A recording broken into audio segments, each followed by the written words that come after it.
ሰላም ወላጆች፣ ዛሬ አንድ እኛ ሀገርን ቢጀመር ብዬ የምቀናበትን ነገር ልንገራችሁ።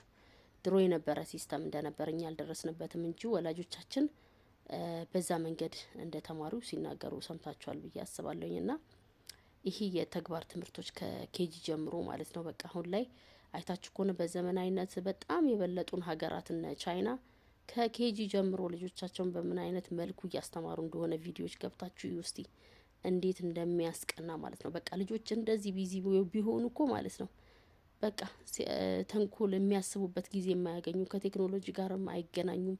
የሚያስቡት ነገር ሁሉ በቃ ነገ ምን መስራት እንዳለባቸው በጊዜ ማወቅ ይችላሉ። አይጨናነቁም። ከወላጆቻቸው ጋር ጥሩ ግንኙነት ይኖራቸዋል። ብቻ ብዙ ነገሮች ይሻሻላሉ ብዬ አስባለሁ። እና አሁን ላይ ያለው የትምህርት ሲስተሙን በራሱ ይመስለኛል ልጆች ለተለያዩ ነገሮች እንዲጋለጡ ያረጋቸው። በቃ ትክክለኛ ስነ ምግባር ምንድነው የሚለውን ራሱ እንዳያውቁ ያደርጓቸዋል። ያለው ሲስተም ስነ ምግባር ላይ መስራት፣ በቃ ልጆች የሚፈልጉትን ማድረግ፣ እንደ ልባቸው የሚጫወቱበት ጊዜ ራሱ እንደሌላቸው ታውቃላችሁ። እውነቴን ነው። እኔ አንድ የማዝንበት ነገር መምህርም አይደለው ትምህርት ቤቶች በቃ አይታችሁ ከሆነ የግል ትምህርት ቤቶች አንደኛ ከቦታም እጥረት አንጻር ከጊዜም አንጻር ልጆችን በትምህርት ከመወጠርም አንጻር የጨዋታ ጊዜያቸው በጣም የተገደበ ነው የልጆች ማለት ነው። እና አብዛኛውን በትምህርት ነው የሚያሳልፉት። ወላጆችን በዛ ደስተኛ ናቸው፣ ምክንያቱም የቀለም ትምህርታቸው ላይ ለውጥ ስለሚመጣ ማለት ነው። ግን ትክክል አይደለም፣ ትክክል አይደለም።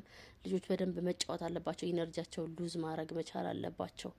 ለዛ ነው ያንን ኢነርጂ ሉዝ ሳያረጉ ቤት ይመጣሉ። ከቤተሰብ ጋር ንጭንጭ ነው፣ ተጨማሪ ትምህርት፣ የጥናት ጊዜ ምናምን ብቻ በአሁን ዘመን ያለ ትውልድ በቃ ያሳዝነኛል ነው ምላችሁ። የምሬ ነው። እኔ ስራ ፈትቼ አይደለም አሁን ቪዲዮ መስራት የጀመርኩት። እዛው መምህር እያለው ውስጤን የሚበላኝን ነገር ትውልዱን ሳየው በጣም የሚያሳዝነኝን ነገር በቃ እኔ እንዴት ብዬ ልንገራችሁ። በቃ ስርዓት አልበኝነት ራሱ ሳይ በእነሱ እንደማልፈርድ ታውቃላችሁ።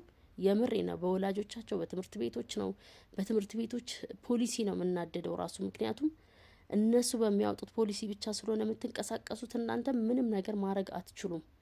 ከዛ አንጻር በቃ እኔ ለትውልዱ አዝናለሁ። ወላጆች ቢዚ ናቸው እና ምንም ነገር መስራት አይችሉም ልጆቻቸው ላይ። እና ከዛም አንጻር ነው እኔ በቃ ቪዲዮ መስራት የጀመርኩት ራሱ። በቃ ብዙ ወላጆችን ባገኝ ባነቃ ብዬ ግራ የሚገባ ወላጅም እንዳለ አስባለሁ። በቃ ልጄ የቱ ጋር ነው የተበላሸው፣ ምንድን ያጠፋሁት፣ ሁሉን ነገር አሟልቼለታለሁ ምናምን የሚል ወላጅ፣ የሚነጫነጭ ወላጅ ይኖራል።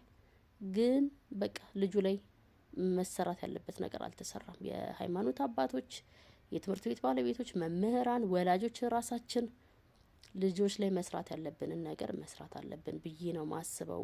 እንደገና ደግሞ የትምህርት ሲስተማችንም ወደ ኋላ ቢከለስ፣ በቃ ልጆች የተግባር ትምህርቶችን በደንብ የሚማሩበት ሁኔታዎች ቢመቻቹ፣ የድሮ ሲስተም የሚሆን የተሻሻለ ሲስተም የሚሆን ብቻ መጥቶ ግን አላቅም የተግባር ትምህርቶች ቢበዙ ብዬ አስባለሁ። ከቀለም ትምህርቶች ይልቅ ከልጆች ጋር አብሮ መስራት፣ መተጋገዝ ምናምንም ጥሩ ጥሩ ስነ ምግባሮችንም በዛ ውስጥ ስለሚማሩ ማለት ነው። እና ምን ታስባላችሁ እስቲ ወላጆች? የምሬ ነው። የትምህርት ሲስተሙ ራሱ ተጽዕኖ አለው ብላችሁ አታስቡም? ልጆች ላይ አሁን ስለሚታዩት ነገሮች በሙሉ እስቲ በኮመንት አሳውቁኝ የምታስቡትን ነገር። አመሰግናለሁ።